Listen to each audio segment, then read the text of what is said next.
Hey everybody, I'm Brenda Stolier, Mashable's tech reporter, and the next iPhone event is right around the corner. Just like the September event and WWDC, the iPhone event on October 13th will be all virtual, and you'll be able to follow along with it live on Apple's website and YouTube.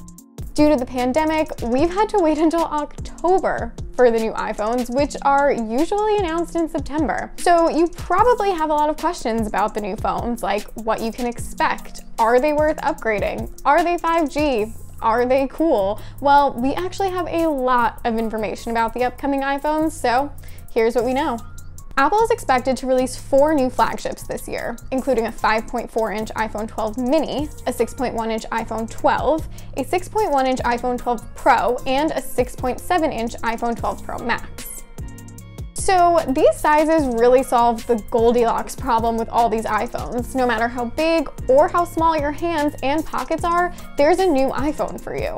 The Mini will be the smallest iPhone Apple has released since the iPhone SE, and the Pro Max will be the largest iPhone ever. This year, Apple is totally redesigning the iPhone, although some may note that the brand new design looks suspiciously similar to the iPhone 4. That is, squared off edges rather than the rounded edges we've seen since the iPhone 6 in 2014. The newest iPad Pros also have the squared off look, so we think this design change is pretty much confirmed. They'll also probably be the most durable iPhone ever produced. A patent filed by Apple shows a new type of coating made from polycrystalline materials in which grains have been grown in an interfaced spiral configuration. In addition to minimizing damage from accidental drops, the coating could also minimize excess wear on the glass and create anti-scratch, anti-smudge, and/or anti-reflection layers. Notably, despite rumors to the contrary, we do expect the new phones to continue using a Lightning connector. However, according to Mac Rumors, the phones will not ship with power adapters or headphones.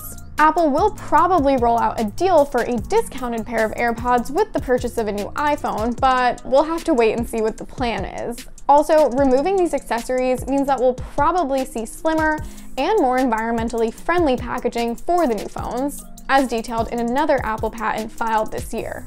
As for technical specs, rumors suggest that Apple's A14 chipset will use a 5nm process, which puts it ahead of the 7nm process other manufacturers are using. But what does that really mean?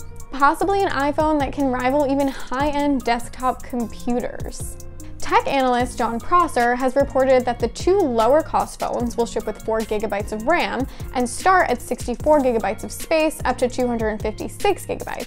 However, the Pro models will have 6GB of RAM and range from 128GB to 512GB of space. And when we say lower and higher cost, what does that mean? Well, the price is expected to range from $649 for the iPhone mini 64GB version all the way up to $1,399 for an iPhone 12 Pro Max with 512GB of space. And finally, the question we've all been waiting for, will the new iPhone be 5G? Well, frankly, we can't tell you for certain, but we do think that some of the new iPhones will support 5G mmWave and reserve dual-band 5G for its Pro lineup. There may even still be an LTE version in play, but at this point, we'll just have to wait and see. But what we do know for certain is that new iPhones are coming, and they're coming soon. So stay tuned with Mashable as we cover the Apple event, and make sure to check back for updates, reviews, and more.